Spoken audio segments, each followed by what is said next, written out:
Entonces, el capítulo de crecimiento fetal, junto con el capítulo de Doppler en obstetricia, me parece que son dos capítulos o dos temas integradores, porque prácticamente para evaluar esto tenemos que evaluar todas las otras cosas que fuimos mencionando, digamos, ¿no?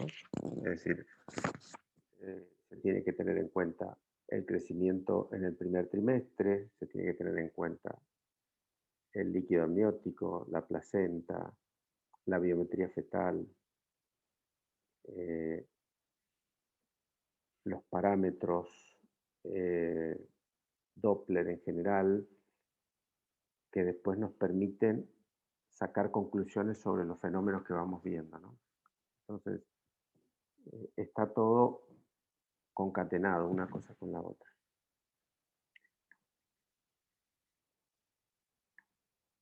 El-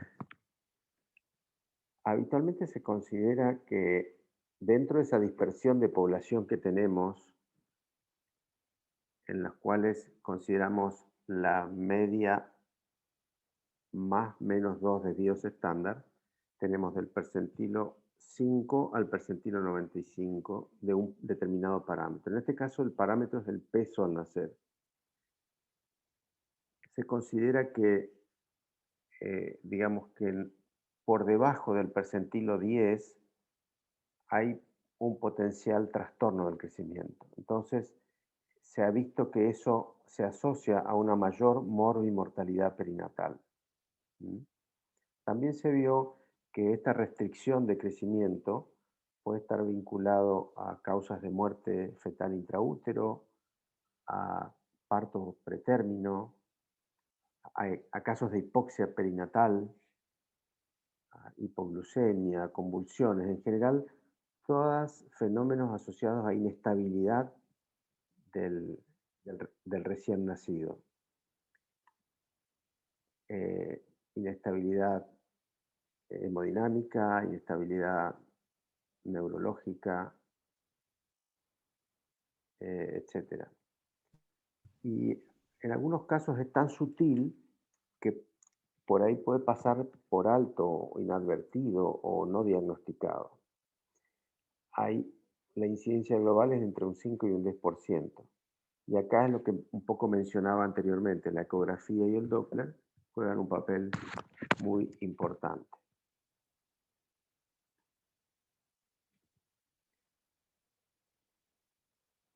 Entonces, como concepto decimos que el retardo del crecimiento intrauterino se da cuando el peso fetal se encuentra por debajo del límite inferior para la edad, es decir, por debajo del percentilo 10. ¿Sí?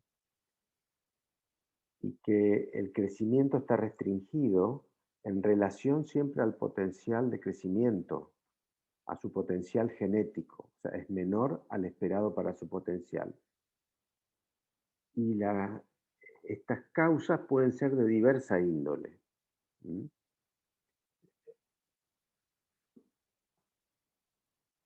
Que después las vamos a analizar un poco más en detalle. También existe el feto con bajo peso para la edad gestacional. Eh, el bajo peso tiene un peso menor al esperado para el potencial de crecimiento. ¿Sí? O sea, crece dentro de las posibilidades genéticas, digamos, ¿no? O sea, puede tener absolutamente todos los parámetros normales, pero tiene bajo peso porque no tiene potencial para crecer más que eso. Sacando esto, son fetos absolutamente normales.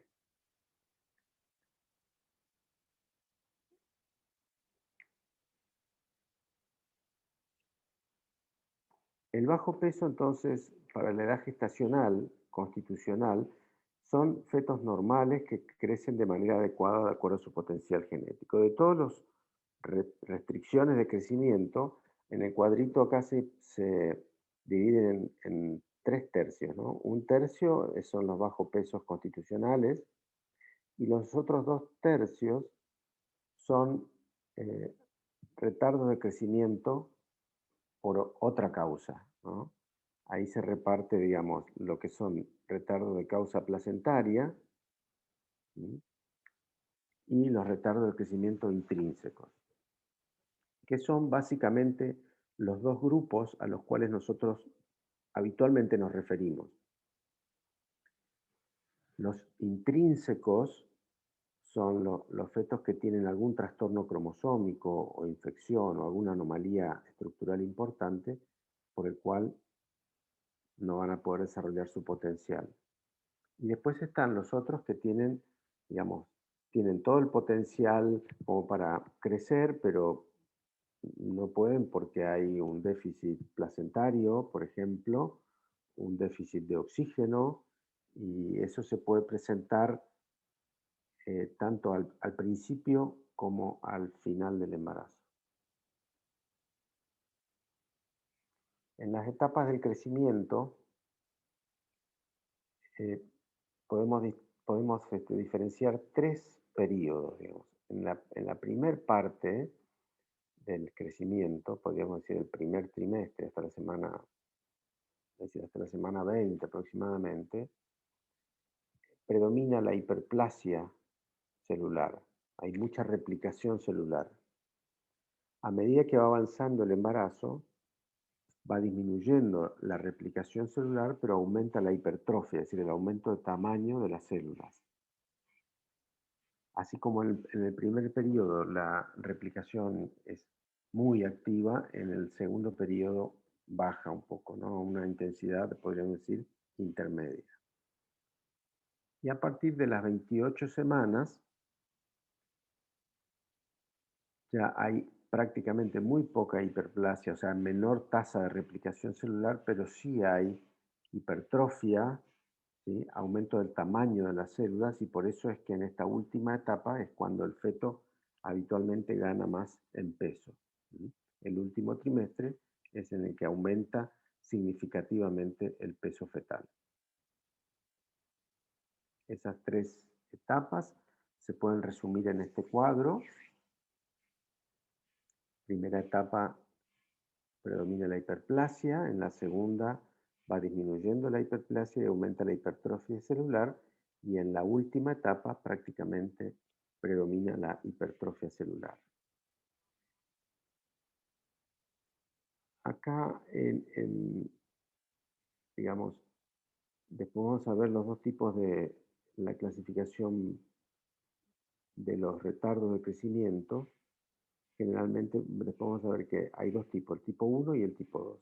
Generalmente la noxa en el tipo 1 hace su efecto o actúa en las primeras etapas. Y en el asimétrico, perdón, el retardo de crecimiento del tipo 2 actúa generalmente en la segunda mitad del embarazo. Ahí veíamos que había una que es más precoz y una que es más tardía, pero generalmente es a partir de las 20 semanas.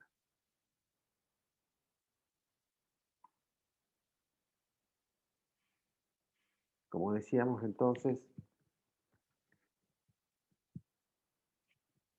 se clasifica el retardo del crecimiento en dos tipos, el tipo 1 y el tipo 2. En el tipo 1 se denomina simétrico, ahora vamos a ver por qué, porque todas las dimensiones del feto son armónicas, pero más chiquitas, ¿sí? Generalmente la noxa, que puede ser por causa genética, por causa infecciosa, como por ejemplo las virosis del primer trimestre, como las TORCH, causa cromosómica, eh, se dan en el primer periodo, se dan precozmente en el embarazo, ¿sí? Y la apariencia fetal es hipoplásico, es decir, más pequeñito. En cambio, en el tipo 2 también se denomina asimétrico, vamos a ver por qué, es porque básicamente el feto crece su cabeza normal, sus extremidades también de longitud normal, pero es muy flaquito, es hipotrófico. Entonces vamos a ver que va a haber discordancias entre las dimensiones cefálicas, por ejemplo, y del tronco, abdominales. Son fetos más flaquitos y larguitos, podríamos decir. la apariencia fetal es hipotrófica y generalmente la causa es nutricional, es decir, no tiene suficiente nutrientes, ya sea por una causa, eh, digamos, por déficit de la madre o por una causa placentaria, es decir, el déficit es que la placenta no produce el intercambio adecuado de nutrientes y de gases, o una combinación de ambas causas.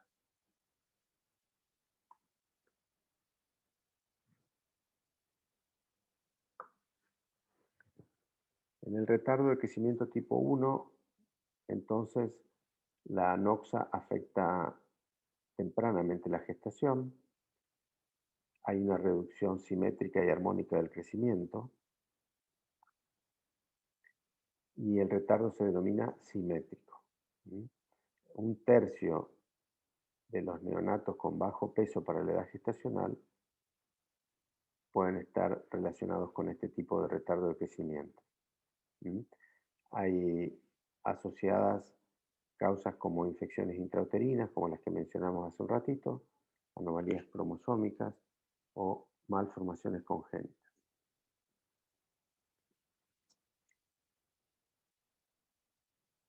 No sé si mencionamos el otro día, pero en el capítulo de biometría fetal, si no lo mencionamos, lo vamos a mencionar ahora, las proporciones entre las dimensiones de la cabeza y del abdomen siempre guardan una relación.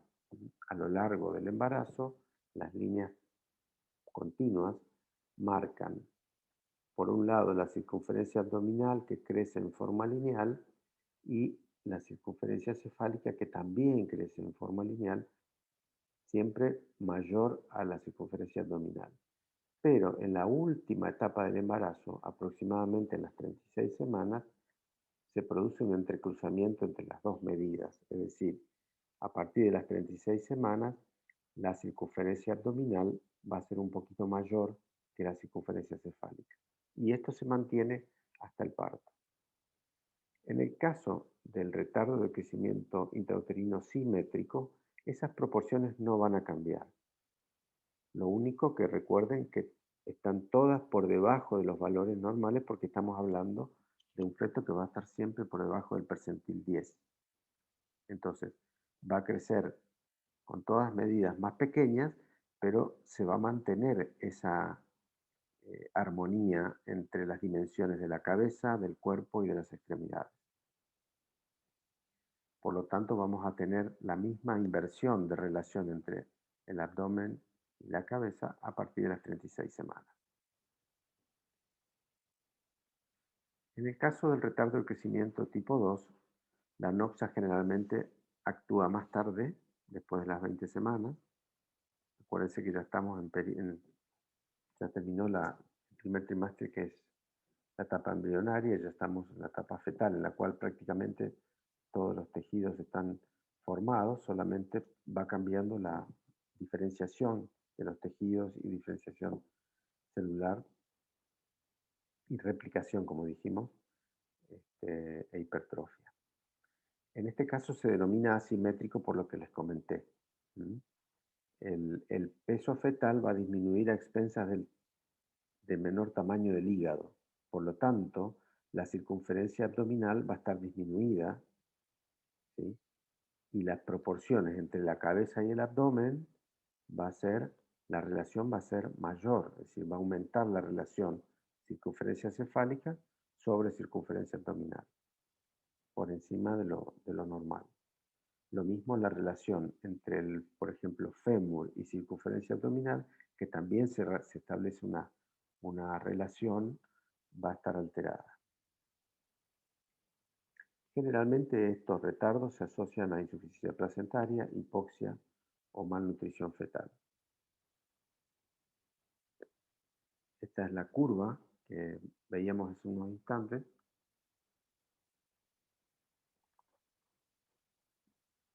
donde podemos observar que la circunferencia cefálica va a crecer prácticamente al mismo ritmo normal que cualquier otro feto, ¿sí? Pero la circunferencia abdominal nunca va a alcanzar a la circunferencia cefálica porque es un feto desnutrido. Y ustedes saben por qué disminuye de tamaño el hígado. Porque el hígado es, eh, el- además de las funciones de metabolismo que habitualmente tiene, también es un órgano de depósito de glucógeno. Es decir, la glucosa, el primer depósito, se produce en el hígado en forma de glucógeno para estar disponible rápidamente ante los requerimientos nutricionales del feto. Como es un feto desnutrido que no va a tener suficientes nutrientes y por lo tanto menos glucosa, ese hígado va a estar deplesionado, va a estar más chico.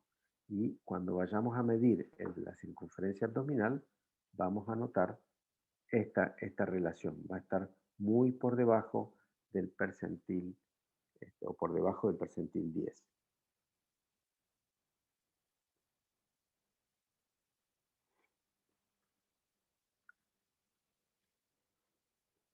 Bueno, para mencionar algunas de las causas del retardo del crecimiento intrauterino, tenemos causas maternas, fetales y uteroplacentarias.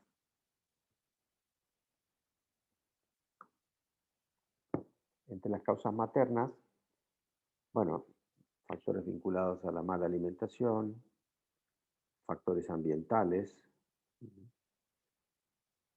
hipoxia, vasculopatías o enfermedades sistémicas, ¿no? Que alteren las enfermedades vasculares o renales, o los síndromes antifosfolipídicos. En cuanto a las causas fetales, ya mencionamos que pueden ser infecciosas o pueden ser anomalías cromosómicas o malformaciones congénitas. Y en el caso del embarazo gemelar, también no pueden desarrollar todo su potencial porque tienen que de alguna manera compartir el espacio con otro feto. Y de las causas uteroplacentarias, que están dentro de las, diría, las más frecuentes, tenemos por un lado anomalías uterinas, o la insuficiencia placentaria. Generalmente la anomalía uterina, por ejemplo, como un caso muy común, es el útero bicorne. Entonces la gestación se anida en uno de los cuernos y no va a poder crecer al mismo ritmo porque no tiene un hábitat adecuado, ¿no? El útero es la mitad del útero normal, entonces esto puede predisponer a retardo de crecimiento, inclusive a parto pretérmino. Y otra de las causas son insuficiencia placentaria.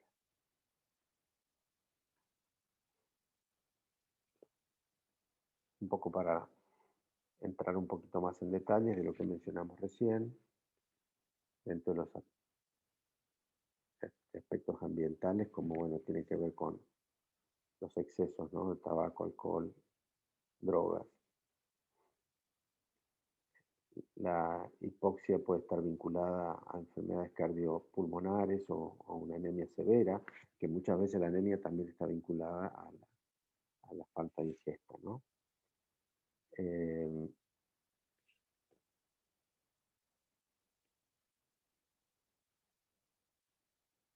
Muy bien.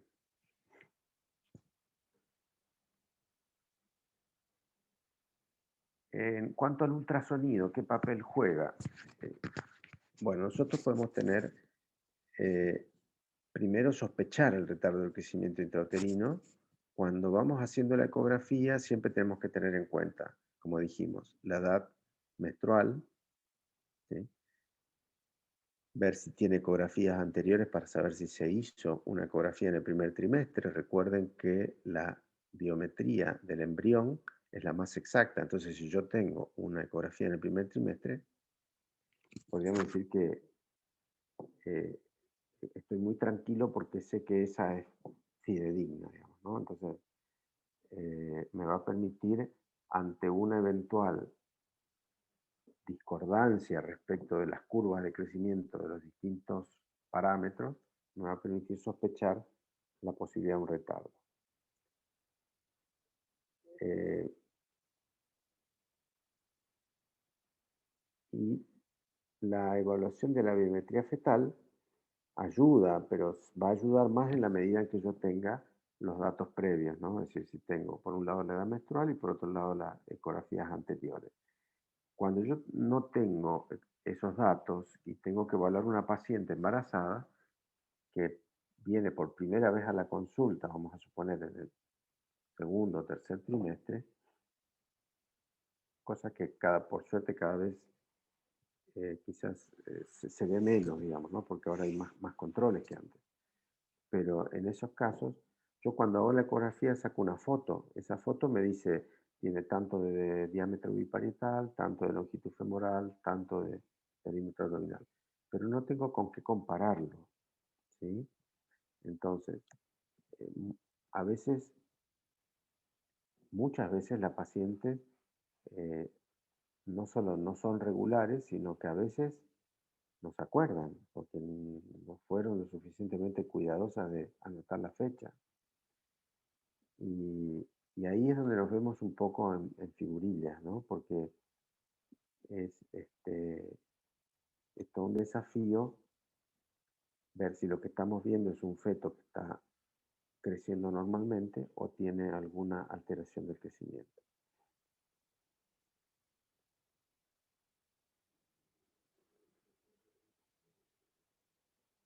Bueno, generalmente el bajo peso para la edad gestacional intrínseco, es decir, cuando hay un problema fetal, va a producir un retardo simétrico, como dijimos. Actualmente vamos a poner el caso, el ejemplo típico de los fetos afectados por alguna TORCH en el primer trimestre, van a tener, van a ser fetos armónicos, pero pequeños. ¿Sí? Se va a mantener la curva a lo largo del embarazo, pero siempre por debajo del percentil 10. Después tenemos esto es un poco repitiendo lo que ya venimos mencionando de antes, ¿no? Cuando hay un retardo de causa placentaria, este retardo puede darse en forma precoz y habitualmente, la mayoría de los casos, se da en forma tardía. El que es de forma precoz, que son los casos menos frecuentes, pueden darse en casos de insuficiencia placentaria grave y son los que pueden tener trastornos en la irrigación de placentaria y se pueden asociar frecuentemente a preeclampsia en el tercer trimestre. Recuerden, después lo vamos a repasar eso, pero que el Doppler obstétrico, el Doppler de las arterias uterinas, era un buen predictor del grupo de pacientes de riesgo para desarrollar preeclampsia. Era uno de los, de los datos importantes que nos podía dar el Doppler de las arterias uterinas. ¿Sí? En cambio, el retardo tardío se suele diagnosticar a partir de las 30-32 semanas, tiene menor compromiso placentario, puede ser difícil de diagnosticar porque el Doppler a veces de la arteria uterina puede ser normal, porque no son pacientes que vayan a tener preeclampsia, pero se da que son fetos que tienen menor capacidad de adaptación. Se descompensan rápidamente y pueden asociarse a muerte fetal intraútero. Acá lo que se puede detectar es el, el aumento de las resistencias en las arterias uterinas.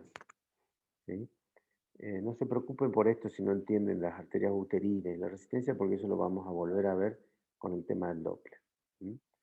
Acá lo que quiere diferenciar básicamente es que de los retardos de causa placentaria hay un grupo que se puede presentar más temprano que otro. Y ese que es más temprano generalmente suele ser un poco más grave y puede asociarse a preeclampsia. Bueno, y después tenemos el grupo de los pacientes de bajo peso para la edad gestacional que son sanos, que tienen todo normal, ¿no? Placenta normal, Doppler normal, etc.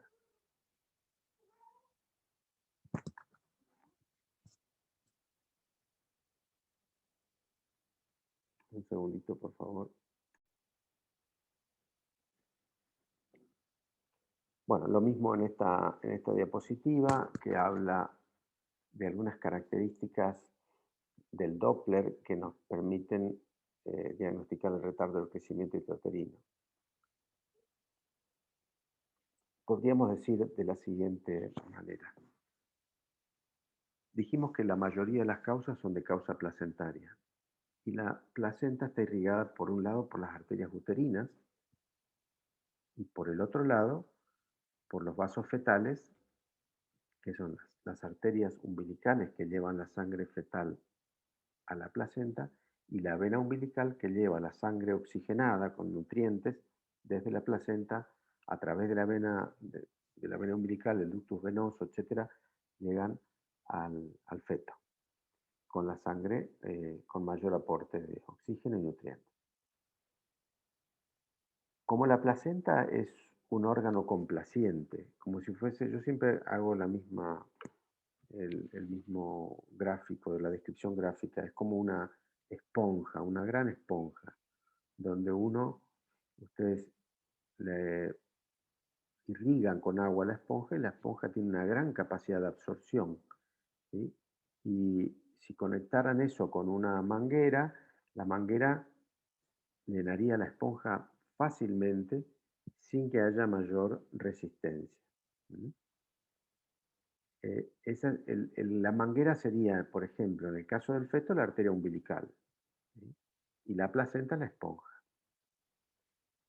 Si esa esponja, en vez de ser complaciente, blandita, suavecita, es una esponja, como vamos a poner, dura, ¿sí?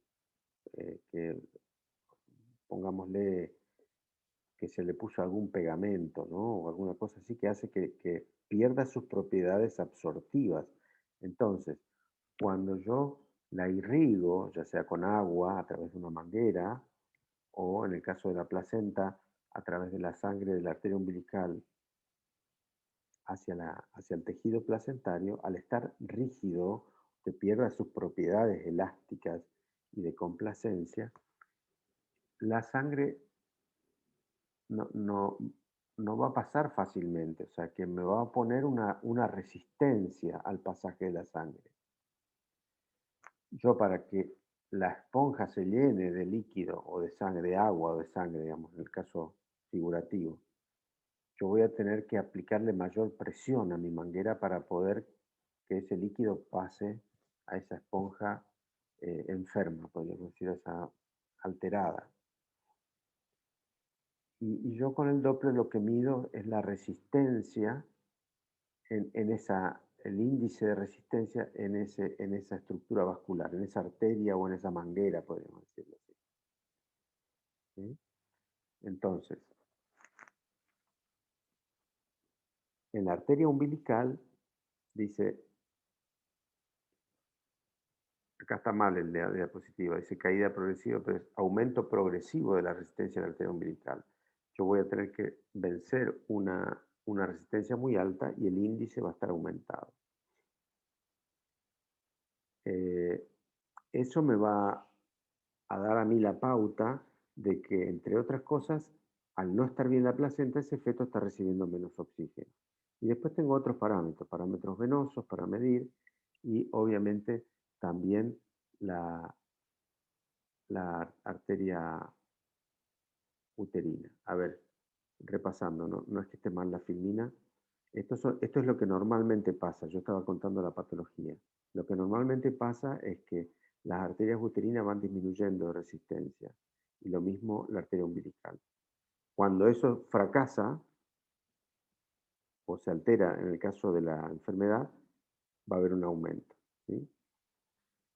Eh, a ver si la siguiente filmina.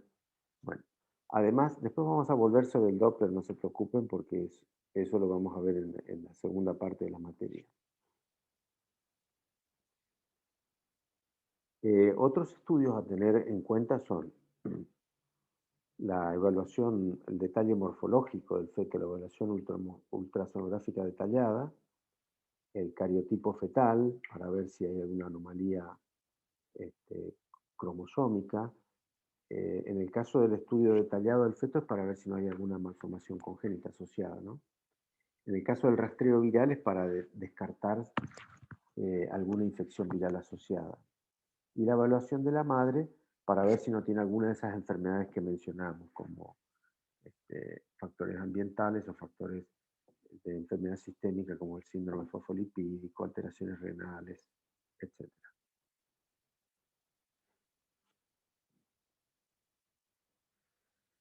Cuando sospechamos la hipoxia fetal, hay varias formas de evaluar, ¿sí? Una es la que yo mencionábamos recién, que es el Doppler, ¿sí? Que va, como yo les mencionaba, va a cambiar los índices de resistencia de las distintas estructuras vasculares. Yo les hice el ejemplo de la arteria umbilical, pero puede cambiar la arteria uterina, puede cambiar la cerebral media, etc. Otro parámetro es la frecuencia cardíaca. Ustedes saben, eso probablemente ya lo hayan visto, que con el monitoreo fetal nosotros hacemos un estudio de la distinta variabilidad de la frecuencia cardíaca, sobre todo en el último trimestre del embarazo, que nos habla del bienestar fetal, ¿sí? Y también hay una forma ecográfica de ver el perfil biofísico evaluando los movimientos respiratorios, los movimientos corporales del feto, el tono fetal, ¿sí? El volumen de líquido amniótico, etc. Habitualmente nosotros cuando hacemos la ecografía vemos, tenemos que describir si el feto se mueve, ¿sí? Cómo está el tono, cómo está el líquido, todos esos son parámetros de bienestar, ¿sí? Si produce movimiento respiratorio, nosotros también evaluamos la frecuencia cardíaca, pero el monitoreo fetal lo que describe adecuadamente son las distintas variabilidades, aceleraciones y variabilidades que este, tiene una serie de parámetros que explican el bienestar fetal. Dos palabras de macrosomía fetal, que sería el, el opuesto del bajo peso, ¿no? Es también el feto que está por encima de un determinado percentil, en este caso el percentil 97, tiene mayor, no es que es más fuerte y un torito, sino que al contrario, tiene mayor riesgo debido a que son fetos más lábiles. Eh, Generalmente todos los mecanismos de control de temperatura y de hemodinámicas, los controles hemodinámicos son más lábiles. Puede asociarse a complicaciones maternas, ¿sí? Es decir, entre las complicaciones pueden ser que pueda asociarse a una mayor frecuencia de cesárea de urgencia, un parto distóxico, con las distintas alteraciones que ustedes deben saber conocer mejor que yo. Y bueno, también pueden sufrir con frecuencia los fetos, porque esos fetos con parto dificultoso pueden tener alteraciones ya sea de parálisis facial o lesión del plexo braquial o fractura de clavícula, etc. Generalmente decimos que un feto macrosómico es cuando tiene al recién nacido un peso mayor que el percentilo 97, tiene una prevalencia entre 1 a 1,5% de los recién nacidos.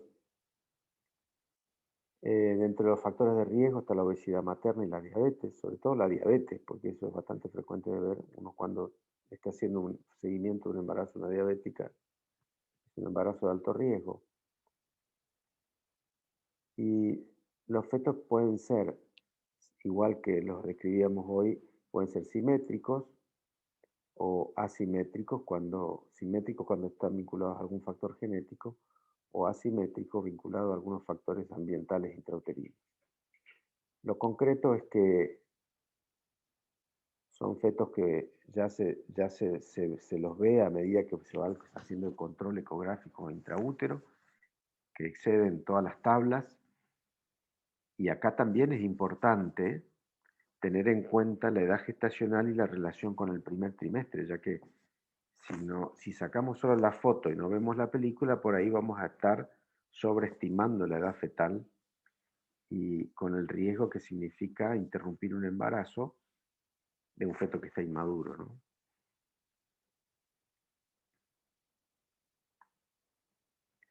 Bueno.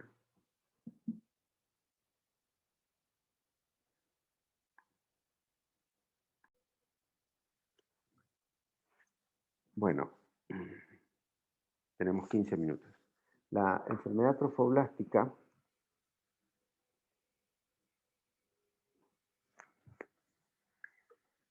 es una enfermedad en la cual hay una proliferación fuera de lo normal del tejido trofoblástico, ¿sí?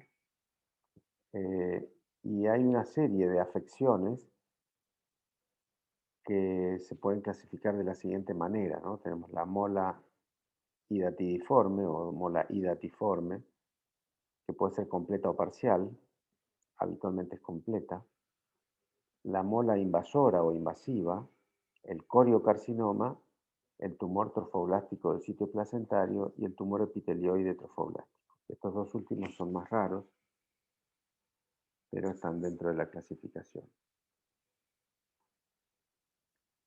Globalmente, entonces tenemos la enfermedad trofoblástica gestacional. Por un lado tenemos la mola, que puede ser completa o parcial, y de estas dos molas hay una que es de mayor riesgo que otra, sobre todo por el riesgo de la recidiva. Y la neoplasia trofoblástica ya es un tumor que puede ser maligno.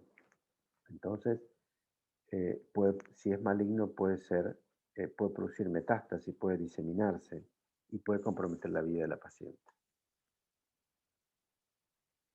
Generalmente, dijimos, hay una proliferación desmedida del trofoblasto, se acompaña de un aumento importante, muy importante de la beta-GCH, ¿sí? Entonces, cuando uno dosa la gonadotrofina y ve que tiene niveles muy altos, le puede hacer sospechar a uno la posibilidad de un embarazo molar.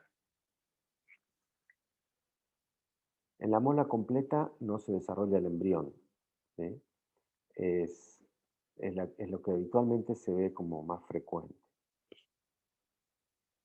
Vieron que en distintas partes del mundo la variación, la frecuencia, la incidencia varía, ¿no?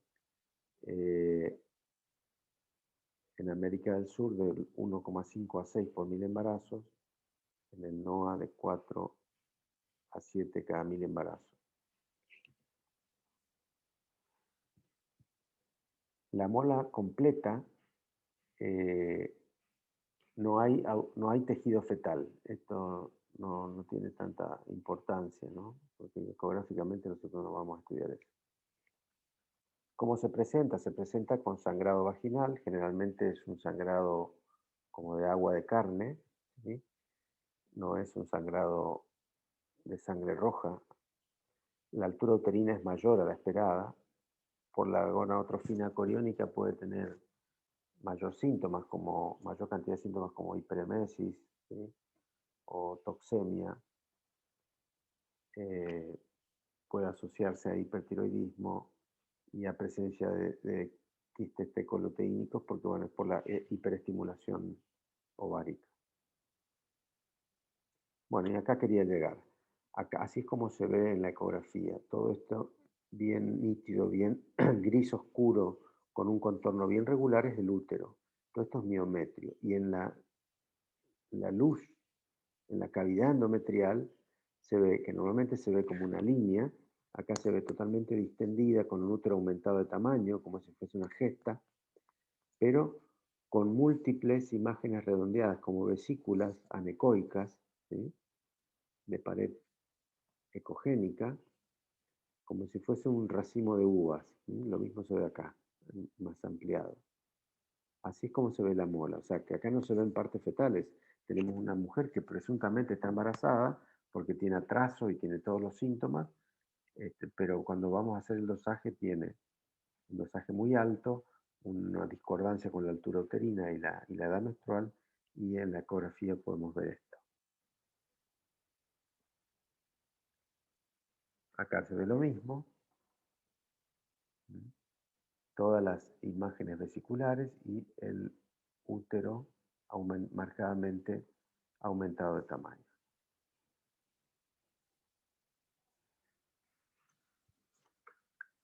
Hay una variante que son digamos, de las molas hidatiformes de alto riesgo, ¿sí? Son las que pueden progresar a una neoplasia, ¿sí? Cuando los niveles son muy altos o hay un crecimiento muy rápido, desmedido, o los quistes tecoluteínicos son de más de 6 centímetros, o la mujer más grande, hay chances de que esa mola se convierta en una neoplasia. ¿Mm? O sea que hay que ser eh, bien agresivos con el tratamiento en cuanto a la evacuación y al curetaje, etcétera, y al seguimiento sobre todo, porque a medida que se hace el tratamiento, se le hace el seguimiento a la paciente, los niveles de hormonas tienen que bajar. Si por algún motivo esos niveles no bajan o bajan muy poco, tenemos que estar pensando en una complicación. La mola parcial es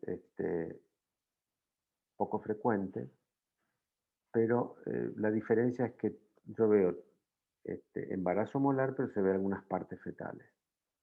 Vamos a ver un ejemplo. Por ejemplo, acá se ve la imagen bastante parecida a lo que veíamos recién, pero se ve una parte fetal. ¿Mm? Lo mismo acá. Se ve un saco con una parte fetal.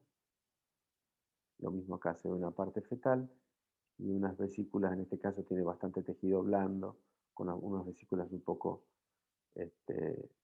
más grandes.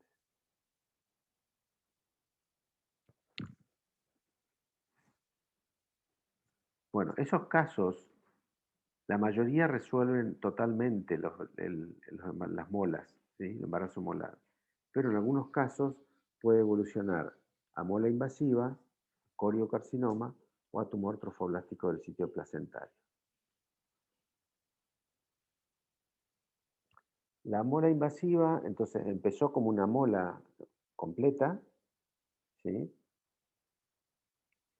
Y de golpe se torna agresiva.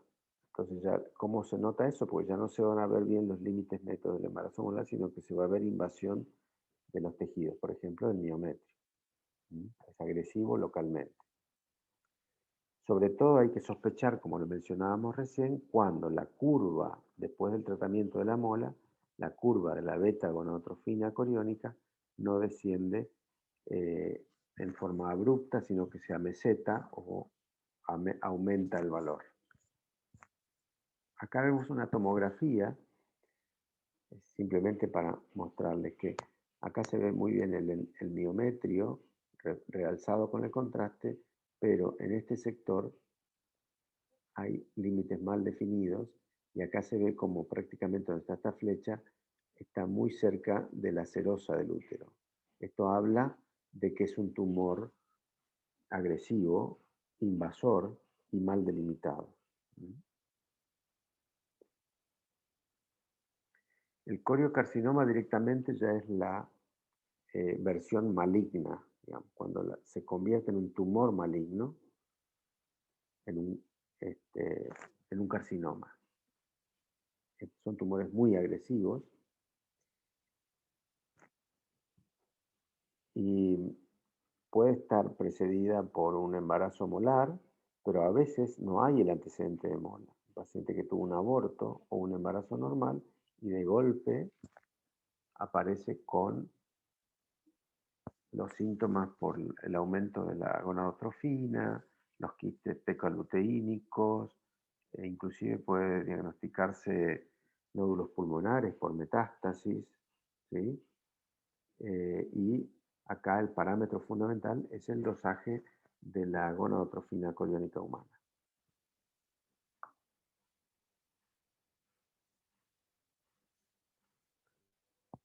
Bueno, acá ven que ya no se identifican las vesículas tan bien como al principio, ¿sí?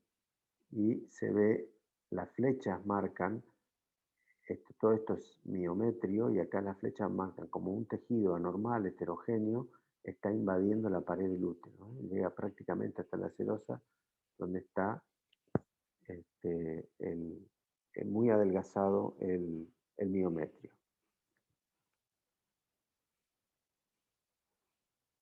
Acá se ve con el Doppler, color, un- una gran vascularización del centro del tumor muy vascularizado.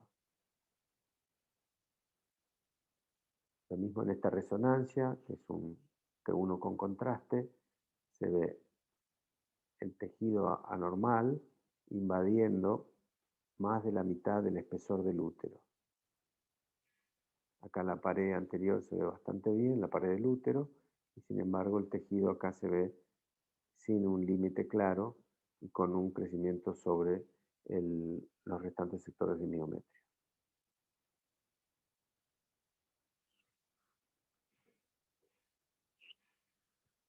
Bueno, acá se ve en una ecografía transvaginal, todo esto es el útero, ¿sí? Esta es la herramienta, o sea, la herramienta del Doppler, esa casita que se pone amarilla es donde va a escanear el Doppler. Acá se ve escasa vascularización, que son estos puntitos de colores, y se ve una lesión que crece en el sector central, lo que sería parte de la cavidad endometrial, pero está invadiendo el miometrio. Este es un tumor trofoblástico epitelioide.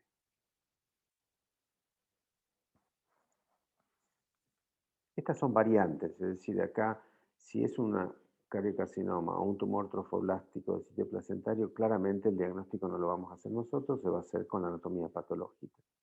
Acá lo que tenemos que diferenciar muy bien es que hay dos tipos de tumores, uno que es el embarazo molar y que ese puede resolver, curarse la paciente o puede en algunos casos evolucionar mal. En ese caso se puede convertir en una mola invasora, en un tumor, una neoplasia trofoblástica o en un coriocarcinoma. Y por último, así es como se pueden ver imágenes nodulares en el pulmón, ¿sí? Que son localizaciones secundarias de un coriocarcinoma. Una paciente, es más, hemos tenido una paciente el año pasado que se hace el seguimiento todavía, pero la paciente había tenido antecedente de un embarazo no molar, es decir, un embarazo normal, y de golpe empezó a tener un endometrio engrosado y dosajes altos de gonadotrofina y tenía una o dos lesiones pulmonares que fueron biopsiadas y que se diagnosticó un coriocarcinoma. Acá la metástasis, el tumor, el coriocarcinoma es muy vascularizado y puede dar una metástasis intracraneal, cerebral, y esto lo que habla es de un sangrado. Como son muy vascularizados, pueden sangrar y produce un hematoma, ¿sí?, en el cerebro. Así que, bueno, acá con esta terminamos.